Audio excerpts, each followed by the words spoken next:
तो बिहार की सियासत में एक मुलाकात की खूब चर्चा रही और वो मुलाकात थी सीएम नीतीश कुमार की पीएम मोदी से मुलाकात। आखिर इस मुलाकात के मायने क्या हैं और इस मुलाकात में किन किन मुद्दों पर चर्चा हुई होगी, ये बिहार की सियासत के लिए काफी अहम है। क्या कुछ प्रतिक्रिया बिहार से इस मुलाकात को लेकर सामने आई है, जानने के लिए सीधे जुड़ेंगे अपने संवाददाता विवेक से, जो इस वक्त पटना स्टूडियो में हमारे साथ मौजूद हैं। विवेक, आखिर क्या कुछ रिएक्शन सामने आए इस मुलाकात को लेकर, क्योंकि इस मुलाकात को लेकर सियासी सरगर्मियां कई दिनों से तेज हो चुकी थी। जी बिल्कुल उदय, मुख्यमंत्री नीतीश कुमार जो आज प्रधानमंत्री नरेंद्र मोदी से मुलाकात करने के दिल्ली के लिए गए और उसके साथ साथ जो प्रधानमंत्री नरेंद्र मोदी के साथ साथ उनके साथ गृह मंत्री अमित शाह से मुलाकात करेंगे। उसके साथ जो बता दें कि जेपी नड्डा जो पार्टी के अध्यक्ष हैं उनसे मुलाकात करेंगे। और ऐसे में जो एनडीए सरकार बनने के बाद मुख्यमंत्री नीतीश कुमार पहली बार प्रधानमंत्री नरेंद्र मोदी से मुलाकात करने के लिए दिल्ली के लिए गए हैं। और ऐसे में साफ तौर पर जो कही जाए तो अब बिहार में नई गठबंधन की सरकार तो बन गई, लेकिन अभी भी जो कही जाए तो कई जो पीढ़ियां हैं उससे अभी भी गुजरना है बाकी है, क्योंकि 12 तारीख से बिहार विधानसभा का बजट सत्र का स्टार्ट हो रहा है। और ऐसे में फ्लोर टेस्ट और उसके साथ साथ जो कही जाए तो मंत्रिमंडल विस्तार को लेकर कई तरीकों के चर्चाओं पर भी जो कही जाए तो बात बनी होगी प्रधानमंत्री नरेंद्र मोदी से मुलाकात करने के बाद। क्योंकि कही जाए तो पिछले कैबिनेट की अगर बात कर लिया तो 2020 में जो कई केंद्र में मंत्री अटल बिहारी वाजपेयी के समय कई लोग केंद्र में मंत्री रह चुके हैं, उनको बिहार में मंत्रालय दिया गया था। जैसे शहनवाज हुसैन थे, शहनवाज हुसैन को अटल बिहारी वाजपेयी की सरकार में वो दिल्ली में वो कुर्सी संभाल चुके थे मंत्रालय का। और ऐसे में बिहार में वो पिछले सरकार में उद्योग मंत्री थे। तो क्या इस बार क्या फिर से जो शहनवाज हुसैन को लेकर क्या चर्चा तेज होगी, क्या इस पे भी देखना होगा? क्योंकि अभी जो कही जाए तो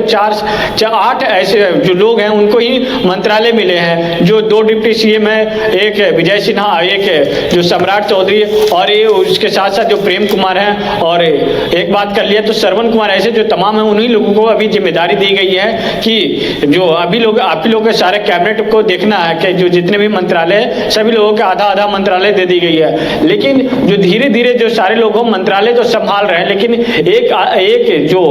एक व्यक्ति से उतनी मंत्रालय को जब जिम्मेदारियां तो संभाल नहीं पाएगा। इसको लेकर भी कही जाए तो मुख्यमंत्री और प्रधानमंत्री नरेंद्र मोदी के बीच बातें हुई होगी कि किस तरीके से मंत्रालय को बांटा जाए, क्योंकि किसी भी प्रकार का खींचतान ना हो। क्योंकि बीते दिनों जब देखा कि एक जो मंत्री संतोष सुमन को मिला, जो जीतन राम मांझी के बेटे हैं, और उनको जब उन्होंने 2 मंत्री का मांग कर रहे हैं कि एक तरफ जो अनिल कुमार हैं जो पार्टी के प्रदेश अध्यक्ष हैं, हिंदुस्तानी आवाम मोर्चा के पार्टी के प्रदेश अध्यक्ष हैं, उनको लेकर कही जा रही है कि उनको भी एक मंत्रालय में जगह मिलनी चाहिए। अब यह जो कही जाए तो 12 तारीख का जो सदन का शुरुआत होने वाली है, उससे पहले अभी जो कही जाए तो एनडीए सरकार तो बिहार में बन गई है, लेकिन अभी भी कई रास्तों को अभी भी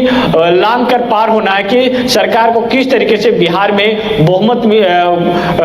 जो कही जाए तो सरकार को बहुमत तो मिल गई है और सरकार तो बन गई है, कि आगे किस तरीके से बिहार विधानसभा का जो अध्यक्ष पद को जिम्मेदारी कैसे दी जाए। क्योंकि जो अभी वर्तमान में जो कही जाए तो अवध बिहारी चौधरी इस्तीफा देने के लिए नहीं कह रहे हैं। उन्होंने संविधान का अनुच्छेद बताते हुए कहा कि हम इस्तीफा न दे सकते हैं, अगर विधायक कहेंगे विधायक लोग तभी हम इस्तीफा दे सकते हैं। क्योंकि अविश्वास प्रस्ताव लाया गया उसको जो है ठुकरा दिए अवध बिहारी चौधरी। और ऐसे में जो कही जाए तो पीएम मोदी से मुलाकात नीतीश कुमार का कई मायनों में जो कही जाए तो अहम मानी जा रही है। एक तरफ कैबिनेट तो दूसरी तरफ बिहार विधानसभा के अध्यक्ष पद का जिम्मेदारी कौन संभालेगा, इसको लेकर भी चर्चा जो कही जाए तो मुलाकातें में हुई होगी। जी उदय। अब बिल्कुल विवेक, इसके साथ मुलाकात में एक बहुत महत्वपूर्ण मुद्दा होगा कि राज्यसभा की 6 सीटें जो खाली हो रही हैं, 27 फरवरी को चुनाव होना है, इसमें तो 2 सीटें जेडीयू के कब्जे में है, 2 सीटें आरजेडी के पास हैं। तो अब बीजेपी की कोशिश होगी कि नीतीश कुमार के सहयोग से तमाम सीटों पर कब्जा किया जाए, क्योंकि लोकसभा से भी यह बड़ा मुद्दा है और लोकसभा के बाद भी जब पीएम मोदी अब सत्ता में आ जाएंगे उसके बाद ये राज्यसभा की सीटें काफी अहम होंगी मोदी सरकार के लिए, क्योंकि कई बहुत सारे महत्वपूर्ण बिल लाने वाले हैं, लाने की तैयारी है। ऐसे में इस पर भी चर्चा जरूर हुई होगी राज्यसभा सीटों को लेकर। बिल्कुल एक तरफ राज्यसभा है और बिहार में एक दिन पहले आपने देखा कि जो रामबली सिंह चंद्रवंशी है उनको जो कही जाए तो सदस्यता से मुक्त कर दिया गया, वो भी सीटों के लिए बात हुई होगी। उसके साथ साथ जो कही जाए तो राज्यसभा के लिए भी बात हुई होगी किस तरीके से क्या इस बार जो जेडीयू कोटे से जो कही जाए तो एक राज्यसभा जो भेजे गए थे आरसीपी सिंह और उसके साथ साथ जो झारखंड के जो जेडीयू के जो अध्यक्ष थे खीरू महतो उनको भेजा गया था। क्या अब जो है उस समय एनडीए के सरकार के रहने के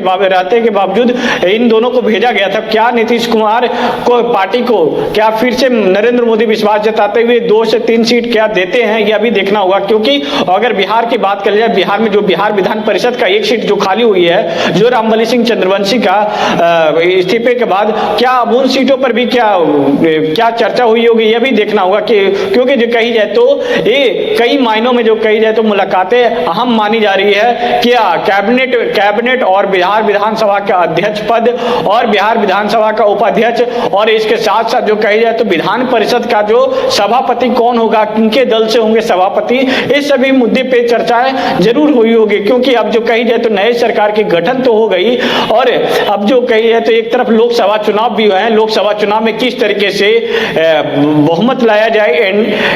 एनडीए के, उसको लेकर भी चर्चाएं होगी। क्योंकि अगर पिछले लोकसभा की बात कर लिया है तो पिछले लोकसभा में नीतीश कुमार एनडीए के साथ ही चुनाव लड़े थे, उस समय 17 सीटों का फार्मूला था और इस बार जो कही है तो क्या कितनी सीटों का फार्मूला होगा यह भी देखना होगा। क्योंकि इस बार जो है एक तरफ उपेंद्र कुशवाहा है तो वहीं दूसरी तरफ जो कही जाए तो जितना नाम मान रही है उसके साथ साथ जो चिराग पासवान भी हैं, तो क्या कौन से सीटों पर कौन किस तरीके से फार्मूला लागू होगा यह देखना होगा। क्योंकि उस समय 17 दोनों पर लागू हुआ था, बिहार में 40 सीट है, 34 सीट है, उसके बाद जो 6 जो सीट बच गया था उन समय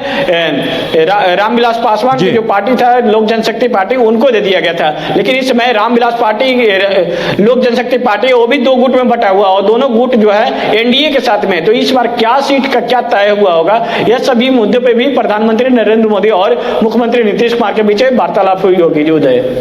बिल्कुल, तो देखने वाली बात यह होगी कि आगे आने वाले दिनों में इस विषय पर क्या होता है। विवेक फिलहाल तमाम जानकारी देने के लिए आपका बहुत बहुत धन्यवाद। तो अब सबकी नजरें इस बात पर टिकी हुई हैं कि राज्यसभा चुनाव को लेकर आने वाले दिनों में बिहार में क्या कुछ होने जा रहा है और शायद बिहार के विकास के साथ साथ नीतीश कुमार ने फंड की भी मांग की होगी, क्योंकि कई योजनाओं की घोषणा की है। जाति आधारित जनगणना के बाद जो गरीब परिवार हैं उन्हें भी एक बड़ी राशि देने की घोषणा नीतीश सरकार की तरफ से की गई है और कहीं न कहीं इसके लिए उन्हें केंद्र से भी मदद चाहिए। तो